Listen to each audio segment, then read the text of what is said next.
अस्सलाम वालेकुम, नमस्कार, सत श्री अकाल एंड गुड इवनिंग। मैं हूं आरज़ू काज़मी और आप देख रहे हैं जी पॉइंट ऑफ व्यू। हमें जॉइन किया है साजिद तार साहब ने। बहुत शुक्रिया सर कि आज आपने जॉइन किया। My thank you pleasure. So Thank much. you. Thank you.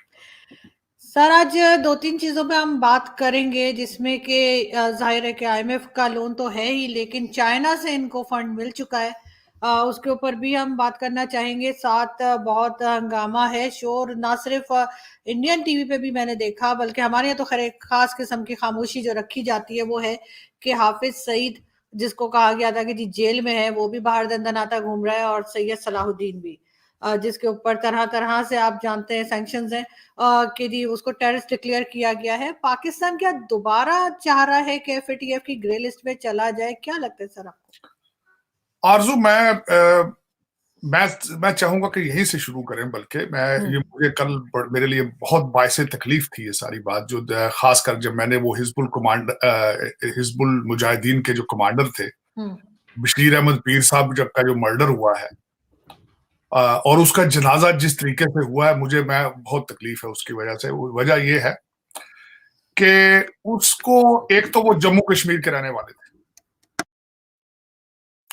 उनका वहां मर्डर हुआ है, वहां पे क्लोज रेंज से उनको शूट किया गया। और दूसरा, उनके जनाजे के ऊपर एक तो वो सैयद सलाहुद्दीन साहब आए, उन्होंने बड़ी धुआंधार तकरीर की वहां पे। उसके बाद हाफिज सईद साहब आए हैं, और साथ मैं कंफर्म नहीं है, मैं ये कंफर्म नहीं कर सकता, लेकिन मिलिट्री के कमांडो टाइप लोग जो थे उनको प्रोटेक्शन प्रोवाइड कर रहे थे। अच्छा, फिर उसके बाद मैंने पाकिस्तान तो बिल्कुल उन्होंने, बल्कि वो मैं समझता हूँ पाकिस्तान में तो उन्होंने इतना प्रोपोगंडा कैंपेन उसमें नहीं की, लेकिन उसको भारत में भी उसको मीडिया ने बहुत कवरेज दी है। और मैं समझता हूँ वो जाहिर है उनके खिलाफ ही बातें हुई हैं, सारा कुछ जो कुछ हुआ वहां तकरीरें हुई हैं।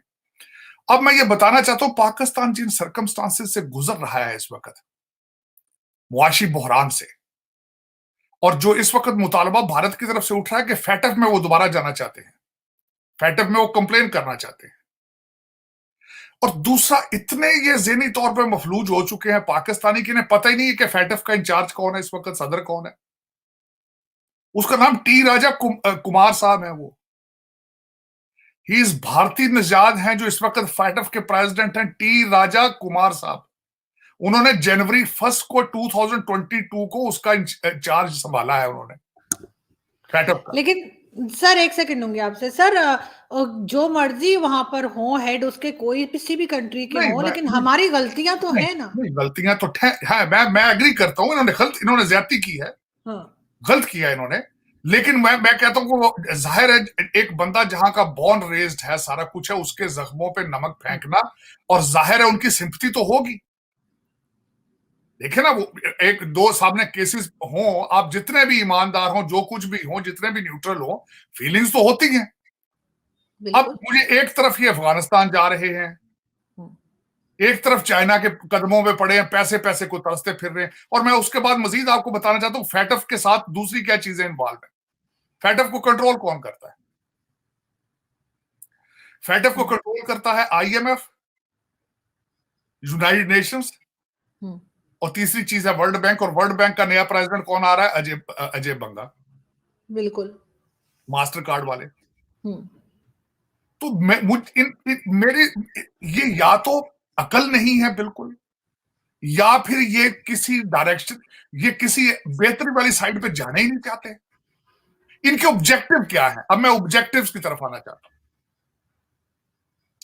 मेरे लिए बहुत तकलीफ थी। एक तो ये तकलीफ वाली बात थी क्योंकि इन्होंने दरवाजे बंद करते जा रहे हैं, जिधर भी जाते हैं दरवाजे बंद कर जाते हैं, दुनिया को सिग्नल देते हैं कि हम सुधरेंगे नहीं, या हमारा बेहतरी की तरफ जाने वाला कोई इरादा ही नहीं है। ये गलत बात है, गलत बात सर है। ये मैं झूठ बोलते हैं ना। इन्होंने कहा कि जी हमने तो 31 साल की सजा दे दी हाफिज सईद को, नहीं, सैयद सजा तो सलाउद्दीन को भी यही कहते हैं, और फिर यही सब ड्रामा नहीं, नहीं। तमाशे चल रहे होते हैं। मुझे ये बताएं कि उस बंदे का सबसे पहले जो हिजबुल मुजाहिदीन का जो बंदा बशीर अहमद पीर कत्ल हुआ वहां पे, एक तो उसकी मौजूदगी वहां पे सबसे पहले तो क्वेश्चन मार्क है।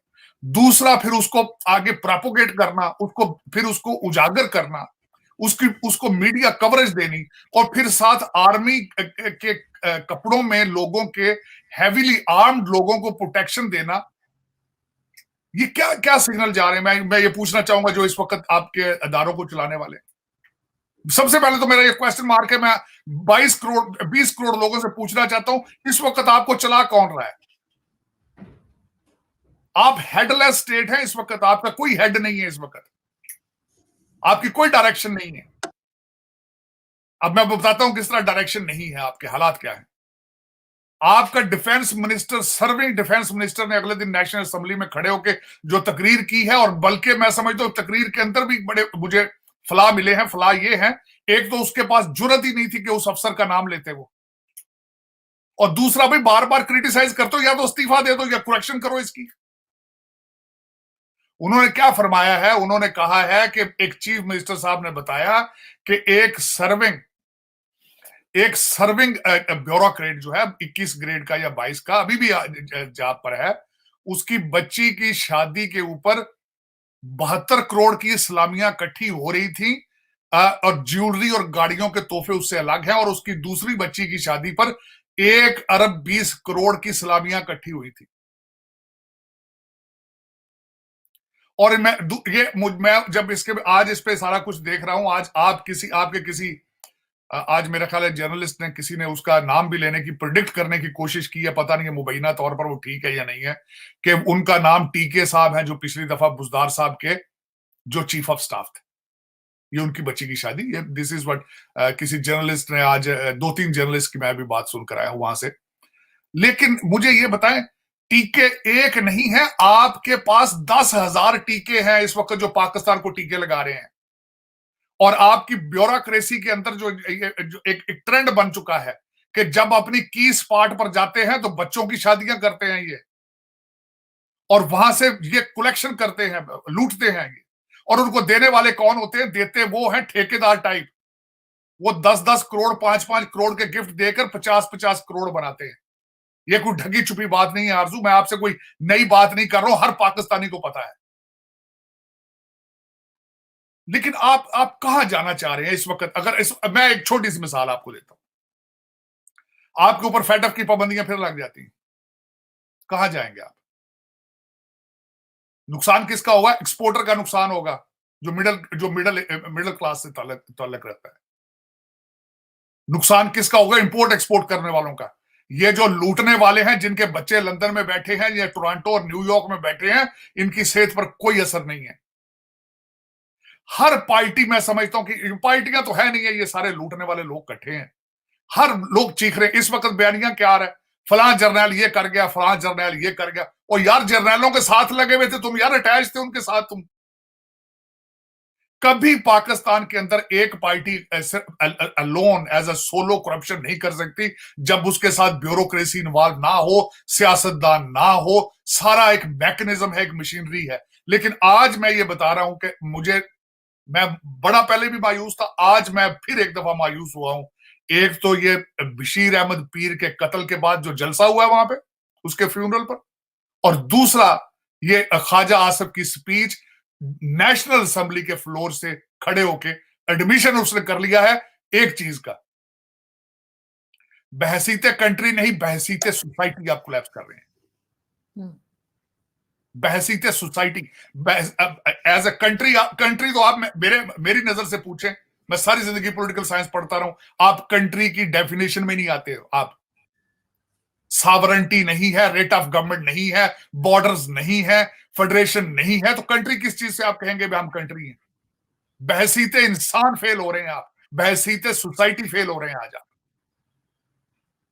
1 अरब 20 करोड़ की सलामियां इकट्ठी करने वाला बंदा अभी पाकिस्तान के अंदर मौजूद है, बैठा है।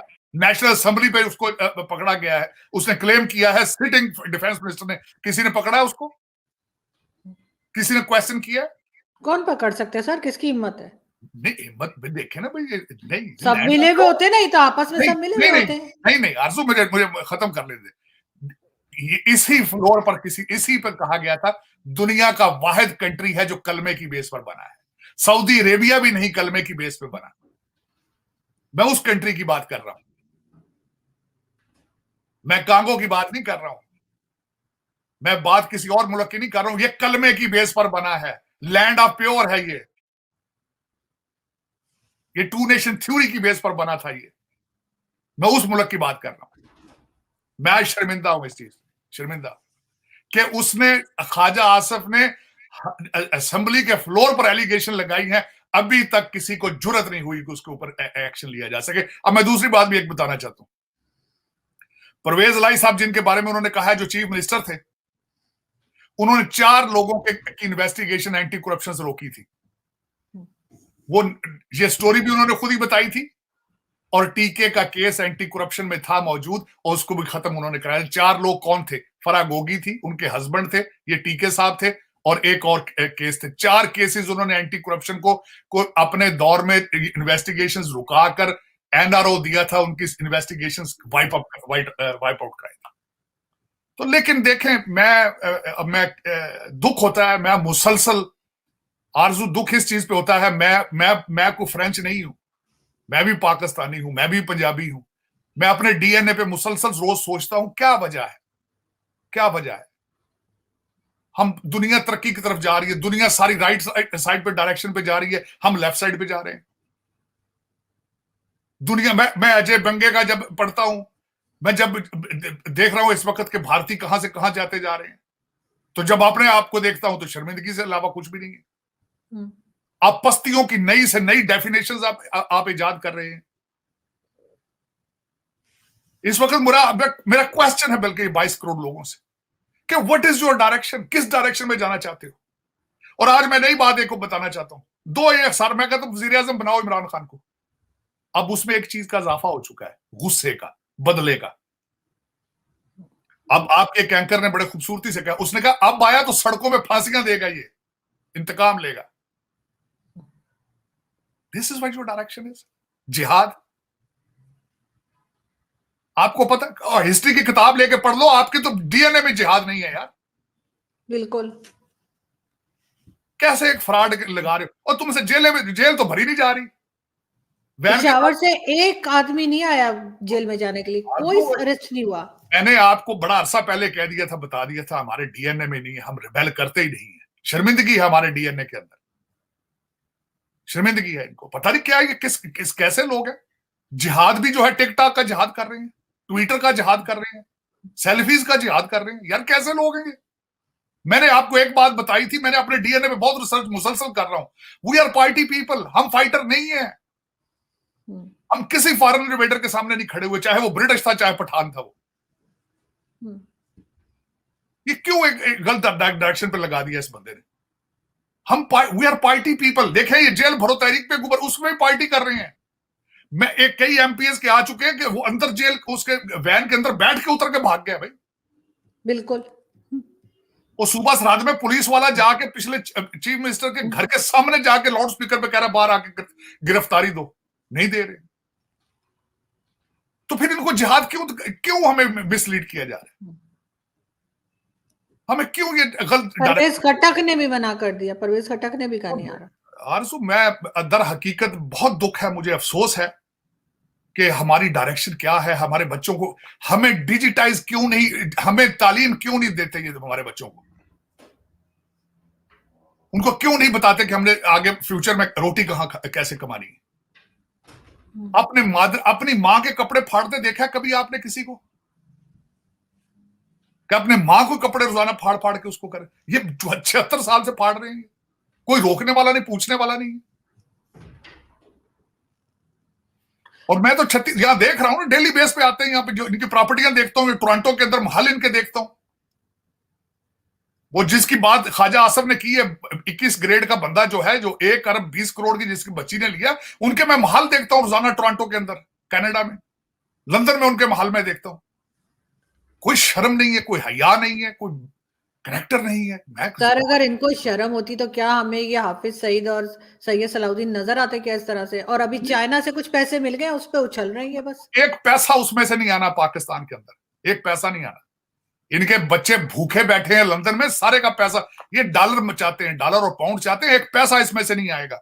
मैं आपको क्वेश्चन पूछता हूं आपसे, आपके पैसे मुझे ये बताएं, नैब ने कहा था कि हमने 800 अरब रुपए की रिकवरी की, कहां पैसे वो?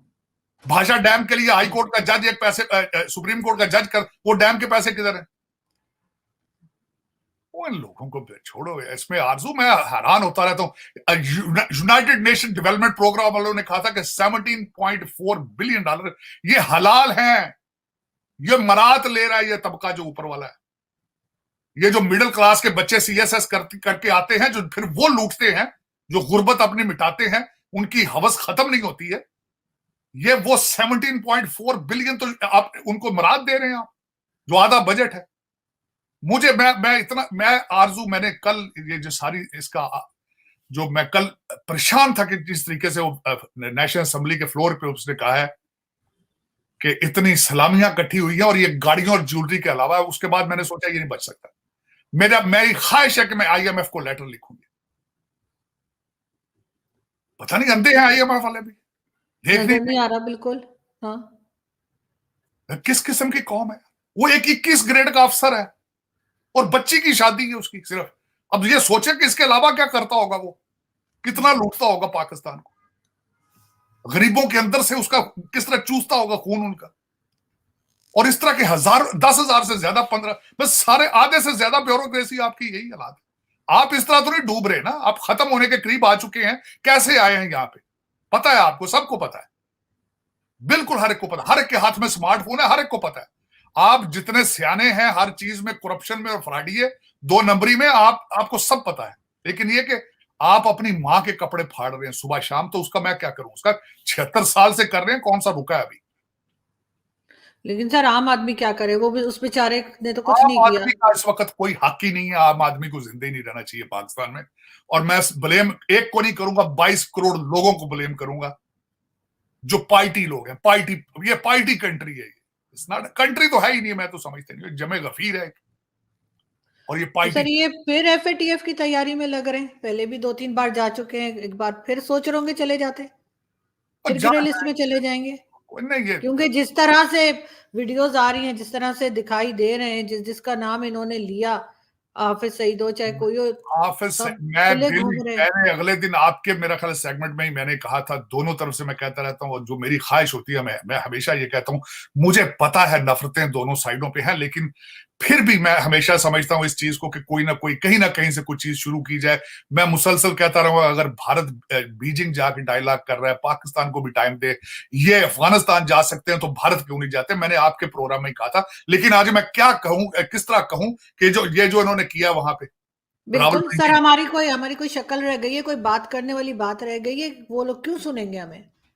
नहीं, मैं वही तो कह रहा हूँ ना, ज्यादती है ज्यादती। मैं यही तो आज मैं इजहार करना चाह रहा था कि मैं किससे करे बंदा बात। मैं कई दफा कोशिश की समझाने की चीजों को कि यार पॉजिटिविटी वाली साइड पे जाओ, ये खत्म करने की कोशिश करो। तुम्हारे हिस्ट्रीज के अंदर मेरा मकसद है कि नफरतें जो भारत के अंदर देखी जाए, अगर वो मैं कई दफा बैठा हूं कि एक लॉन्ग हिस्ट्री है कॉन्फ्लिक्ट की उस एरिया के अंदर। जो पठानों ने, मोगलों ने जो कुछ भारत के अंदर किया है, देखें आप जाके, उनको आप किस तरह ब्लेम कर सकते हैं? आधे से तो ज्यादा वो तो हमने भी सर, अभी भी सर हमने, अभी वो हाफिज सईद की बात पे और सैयद सलाउद्दीन की बात पे सर, आपका ख्याल है वो बहुत खुश होंगे? जाहिर है नहीं, बहुत अपसेट होंगे पाकिस्तान के साथ, और ताल्लुकात खराब होंगे। खराब हो चुके हैं। लेकिन करने वाले चाहते क्या है, डायरेक्शन क्या है उनकी? मेरा ये क्वेश्चन मार्क है भाई। अब फेटअप में फिर फंसोगे तो तुम्हें तो कुछ नहीं होगा। तुम्हारे तो बच्चे सारे लंदन में बैठे हैं, तुम्हारी प्रॉपर्टियां तो सारी टोरंटो में है। और आज तो IMF ने क्या कहा है, उन्हें स्टेटमेंट आपने शायद देखी होगी। उन्होंने कहा सारे गरीब आदमी मार रहे हो, टैक्स सारा उन पे लगा रहे हो, अपने ऊपर क्यों नहीं लगाते हो यार? आप जो करप्ट लोग हो सारे, ये सारे जो, मेरा मकसद है जो 5-6 हजार लोग हैं, अपनी तरफ जी। नहीं कुछ करते हो। और कौम को कहते तो कुर्बानी दे, कौम को कुर्बानी देनी। सख्त फैसलों का टाइम आ चुका है। 20,000 का सूट पहन के किस खूबसूरती के सारे वो इंसान बोलते हैं आके प्रेस के सामने, 20,000 के शूज पहन के, 10-10 लाख की घड़ियां पहन के, तो कहते हैं कुर्बानी का टाइम आ गया। कुर्बानी दें आप, कुर्बानी दें आप। सर 20,000 के शूज नहीं होते सर, $3,500 के जूते पहने हुए थे बिलावल भुट्टो ने तो। मैं दुखी हूं, आज बहुत दुखी हूं, क्योंकि मुझे मेरी मादरे मिलत जो है, मेरी माँ जो है, वो डूबती नजर आ रही। मेरी बिल्कुल वही हालत है आज, वही है। बिल्कुल ऐसा ही है सर, बिल्कुल ऐसा ही, और कहीं किसी तरफ से उम्मीद नहीं। और ये अभी जो 1-2 दिन में जो बातें हुई हैं वो देखकर तो बिल्कुल भी उम्मीद नहीं रह गई है। लेकिन क्या कहें सर इन लोगों को। और इमरान खान अपने आने के चक्कर में जो है वो जेल भरो तहरीक चला रहे हैं, जिसमें कोई जा रहा नहीं है, खुद भी नहीं जा रहे वैसे, लेकिन उनके साथी भी तकरीबन जो है वो भागते हुए नजर आ रहे हैं। 2-4 ही हैं जो गए हैं, बाकी तो कोई भी नहीं। देखते हैं सर आगे क्या होता है। आपसे कांटेक्ट रहेगा। बहुत शुक्रिया सर कि आपने आज ज्वाइन किया। Thank you.